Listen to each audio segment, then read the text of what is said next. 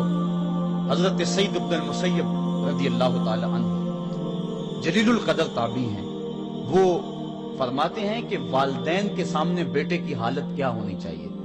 وہ فرماتے ہیں جس طرح بھاگا ہوا غلام پکڑا جائے اور اس کو پکڑ کے جو ہے وہ آقا کے سامنے پیش کر دیا جائے، تو اس بھاگے ہوئے غلام کو پکڑ کے جب آقا کے سامنے پیش کر دیا جائے تو جو حالت اس غلام کی ہوتی ہے، بیٹے کی حالت یہ ماں باپ کے سامنے ہونی چاہیے۔ اب ان بیٹوں کو سوچنا چاہیے جو اپنے ماں باپ کو دقیانوسی کا تانا دیتے ہیں اور سمجھتے ہیں یہ اولڈ فیشن ہے، انہیں کیا پتا زمانہ کہاں چلا گیا ہے، اور ان کے فیشنوں کو مسترد کرتے ہیں۔ علماء نے اس بات کو تفصیل کے ساتھ بیان کیا ہے کہ شریعت کے جو قطعی ضابطے ہیں، ان ضابطوں اور ان قوانین کو اور ان معاملات میں تو والدین کی فرما برداری نہیں ہوگی، اللہ کی اگر معصیت ہوتی ہو، لیکن جو معاملے شک والے ہیں وہاں ماں باپ کے قول کو ترجیح دی جائے۔ تو فرمایا ان کے سامنے اف بھی نہیں کہنی، وَقُلْ لَهُمَا قَوْلًا كَرِيمًا، اور ان سے نرم لہجے میں بات کرنی ہے۔ وَاخْفِضْ لَهُمَا جَنَاحَ الذُّلِّ مِنَ الرَّحْمَةِ، اور ان سے بات اور ان کے لیے اپنے بازو بچھا لینے ہیں نرم دلی کی وجہ سے، نرمی کی وجہ سے۔ جب جانور زمین کی طرف رخ کرتا ہے، اوپر سے نیچے کی طرف آتا ہے تو اپنے پروں کو سکیڑ لیتا ہے، تو اس کے لیے یہ لفظ بولے جاتے ہیں وَاخْفِضْ لَهُمَا جَنَاحَ۔ تو اللہ تعالیٰ فرمایا جس طرح وہ جانور عجز سے اپنے بازو سکیڑ لیتا ہے اور پھیلاتا نہیں ہے، والدین کے سامنے تیری اکڑ، تیرا عہدہ، تیرا منصب، تیری شانیں، تو بڑا اونچا ہے، لوگ تجھے سلوٹ کرتے ہیں، تیرے ہاتھ چومتے ہیں، تجھے سلام کرتے ہیں، اونچی کرسیوں پہ تو بیٹھتا ہے، لیکن وہ سب وہاں چھوڑ دے اور ماں کے قدموں میں عاجز بن کے بیٹھ جا، باپ کے قدموں میں عاجز بن کے بیٹھ جا، وہاں اپنی اس کسی چیز کا لحاظ رکھ۔ پرندہ اوپر کوڑے تو پر کھولے، لیکن جب نیچے آئے تو پروں کو سمیٹ لے، تیرا عہدہ، تیرا منصب باہر رہے، جب ماں باپ کے پاس آئے اس وقت تو مؤدب غلام کی صورت میں اپنے والدین کے سامنے کھڑا۔ وَقُلْ رَبِّ ارْحَمْهُمَا كَمَا رَبَّيَانِي صَغِيرًا، اور اگلا حق یہ بیان فرمایا کہ اللہ کی بارگاہ میں عرض کر رہا ہے اللہ میری ماں پر بھی اور میرے باپ پر بھی رحم فرما دے، جس طرح میں چھوٹا تھا اور میرے اوپر انہوں نے رحم فرمایا۔ انسان ماں باپ کے حق دے نہیں سکتا، حضور نے ارشاد فرمایا کہ انسان ماں باپ کے حق نہیں ادا کر سکتا الا یہ کہ ان کو غلام پائے اور خرید کر آزاد کر دے، اس کے علاوہ کوئی صورت ایسی نہیں ہے۔ ایک شخص نے حضور کی خدمت میں حاضر ہو کے عرض کیا حضور میں اپنے والدین کی بڑی خدمت کی ہے، اس کو امام حقی نے لکھا ہے، اور جن مراحل سے میں گزرتا رہا ہوں ان مراحل سے میرے ماں باپ سے، اور میں نے ان کی خود خدمت کی ہے۔ آج بیٹے بیویوں پہ کام چھوڑ دیتے ہیں کہ بیوی خدمت کرے گی۔ احسان دانش کہتا ہے کہ میں نے اپنی بیوی کو ہاتھ نہیں لگانے دیا، میں نے کہا میرے ماں باپ ہے، یہ خدمت اور کوئی حاصل کیوں کرے، یہ تو میں حاصل کروں گا۔ تو ساری خدمت میں نے خود کی، جس طرح انہوں نے نوالے توڑ توڑ کے میرے منہ میں ڈالے میں نے بھی حضور ایسے کیا، جس طرح میرے لیے میری ماں رات جاگتی رہی میں بھی اپنی ماں کے لیے جاگتا رہا۔ جن جن مراحل سے میرے لیے وہ گزرے تھے اتفاقاً میرے حالات، میرے ماں باپ کے حالات ایسے پیدا ہو گئے کہ میں نے اسی طرح اپنے ماں باپ کی پرورش کی ہے اور میں اپنے ماں باپ کی جو ہے وہ میں نے خدمت کی ہے۔ تو کیا میں نے اپنی ماں کا اپنے باپ کا حق ادا کر دیا ہے؟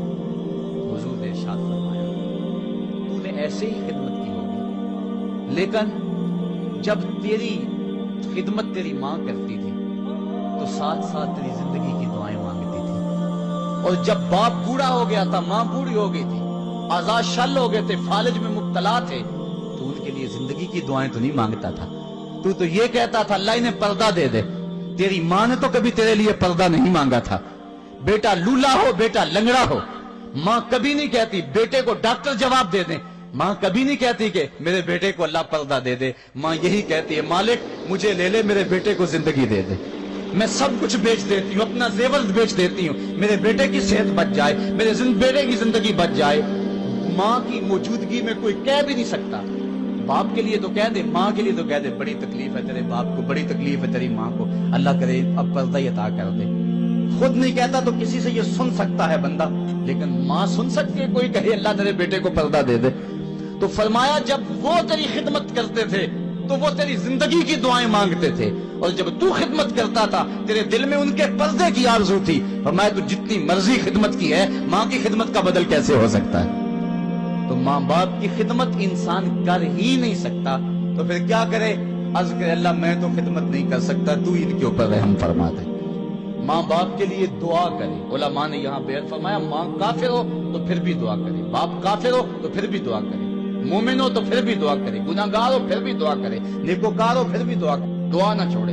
حضرت ابو ہریرہ رضی اللہ تعالیٰ عنہ فرماتے ہیں میری ماں کافرہ تھی اور میں حضور کا غلام، اور ماں ہر وقت اپنے دھن میں اور میں اپنی دھن میں ہوں۔ حضرت ابو ہریرہ کے بھائی کوئی نہیں ہے، باپ فوت ہو گئے، بہن کوئی نہیں ہے، ابھی شادی بھی نہیں ہوئی، دنیا پہ رشتے کوئی نہیں سوائے ماں کے۔ گھر آتے ہیں تو ماں سے بات کرنی ہوتی ہے، جو سن کے آتے ہیں ماں سے وہ دکھ بولنا ہوتا ہے، بات کرنی ہوتی ہے، حضور کی باتیں سنانی ہوتی ہیں، لیکن ماں ہے اتفاق سے کافرہ ہے، حضور کی بات وہ سننا گوارا نہیں کرتی۔ حضرت ابو ہریرہ کو اور بات آتی کوئی نہیں، وہ تو کرتی حضور کی باتیں۔ ایک دن حضور کی بات چھیڑی، ماں کی زبان سے کوئی جملہ ایسا نکلا جو سخت تھا، گوارا نہ ہو، چھوڑ دیا گھر۔ ماں تیری عظمت کو سلام، لیکن رسول اللہ کے مقابلے میں تیری کوئی شان نہیں ہے۔ گھر سے نکلے، لیکن نکلے تو پاؤں ڈگمگا رہے تھے کہ دنیا پہ ایک ہی رشتہ تھا وہ بھی جاتا رہا۔ چند قدم چلے تو دل میں خیال آیا سارے دکھوں کا جو مداوع کرتا ہے وہ آقا کی بارگاہ میں یہ دکھڑا کیوں نہ بیان کر دے۔ دریائے رحمت جوش میں تھا، وہ دلوں کی حالتیں بوجھ لینے والے آقا نے پوچھا ابو ہریرہ کیا ہے؟ عرض کی حضور میری ماں کی ہدایت کے لیے دعا کر دو۔ یہ کہا اور پھوٹ پھوٹ کے رونے لگے۔ حضور نے فوراً ہاتھ اٹھا دیے اور مسلم کے لفظ ہیں اللہم اہد ام ابی ہریرہ، اے اللہ ابو ہریرہ کی ماں کو ہدایت عطا کر دے۔ بس یہ بات سنی حضرت ابو ہریرہ کا چہرہ کھل اٹھا، اپنے گھر کو دوڑ لگا دی۔ کوئی رستے میں ملا، کہا ابو ہریرہ اتنی تیز تو تم کبھی نہیں دوڑتے تھے، آج کیا ہوا؟ اتنی تیز تیز کیوں دوڑ رہے ہو؟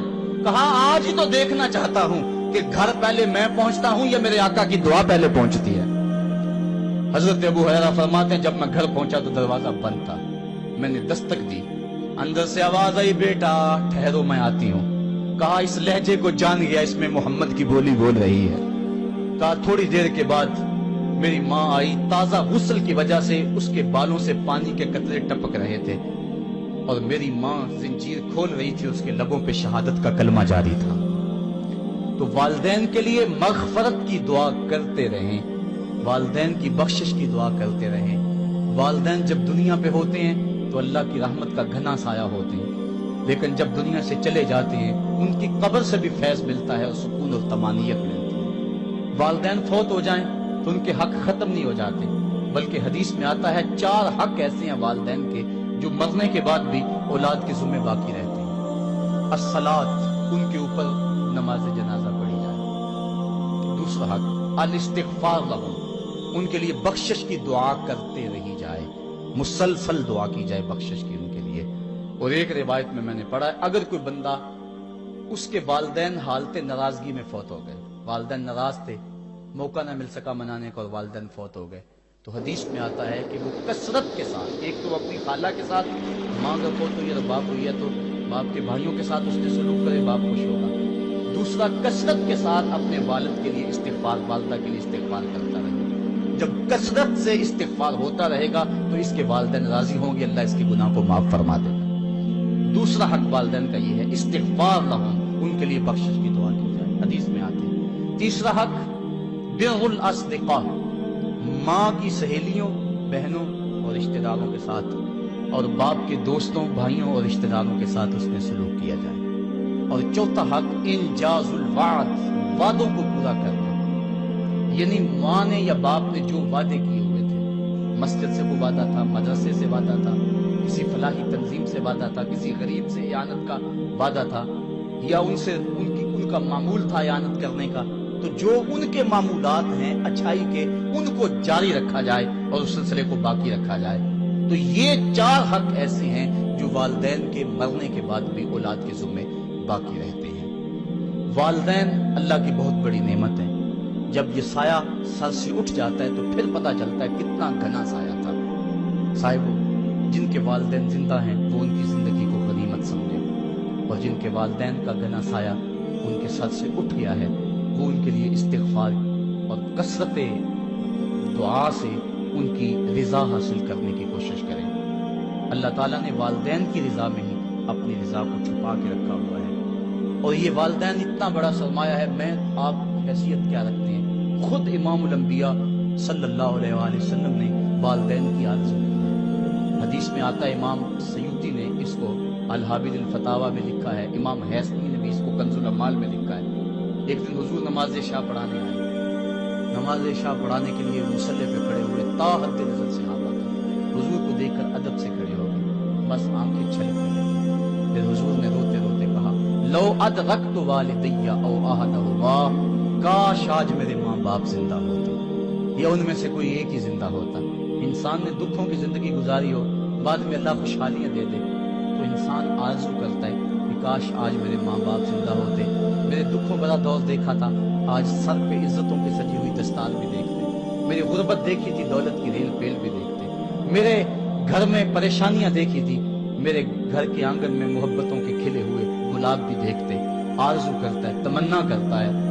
اللہ کے حبیب صلی اللہ علیہ وسلم کے والد اس وقت انتقال کر گئے تھے جب حضور شکم مادر میں تھے، والدہ اس وقت انتقال کر گئی جب عمر 6 سال تھی۔ ابوا کی ریت کے ٹیلے ہیں، مدینہ المنورہ سے واپسی ہے، حضرت آمنہ، حضرت ام ایمن اور حضور، 3 نفوس پہ مشتمل یہ قافلہ ہے، 2 اونٹ ہیں۔ حضرت آمنہ کو بخار ہو گیا، جان گئی کہ یہ میرا بخار جان لیوا ثابت ہوگا۔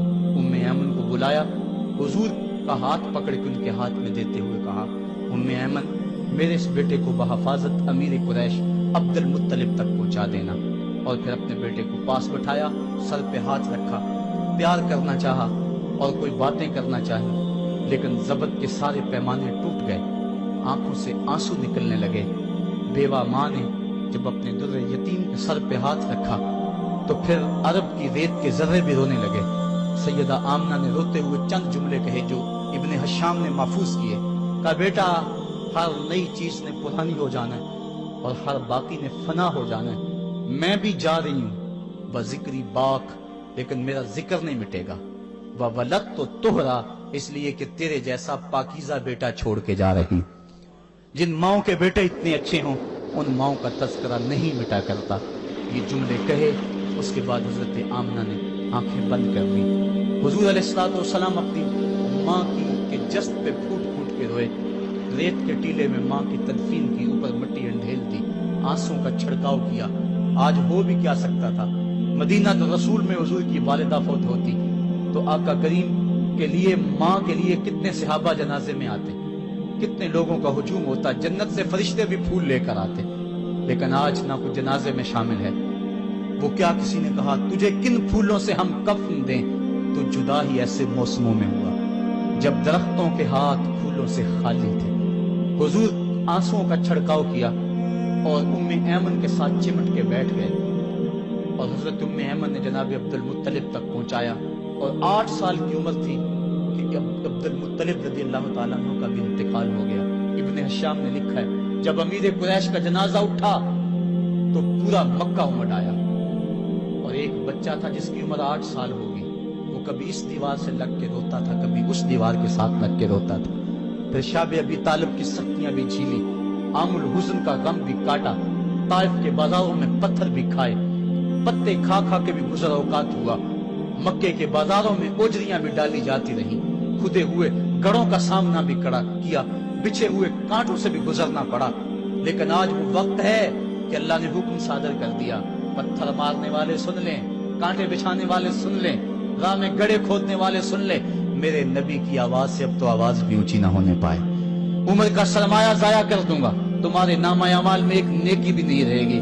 اگر نبی سے ملنا چاہتے ہو ڈائریکٹ نہ آ جاؤ، پہلے گھر جاؤ، پھر کوئی چیز لو، پھر بازار جاؤ، کوئی فقیر ڈھونڈو، اس کو صدقہ کرو، پھر میرے نبی کی چوکھٹ پہ آؤ، تمہیں پتا چلے کس چوکھٹ پہ آ رہے ہیں۔ ادب کے ضابطے سکھائے، خبردار نبی کے دروازے پہ اونچی آوازیں نہ لگانا، بلکہ نبی کی چوکھٹ پہ آ کے بیٹھ جاؤ، نبی اپنی مرضی سے آئے تو اپنے دل کی حاجت کہہ لو۔ قرآن اتر چکا ہے، ادب کی آیتیں نازل ہو چکی ہیں، آقا کریم گھر سے نکلے، صحابہ ادب سے کھڑے ہو گئے،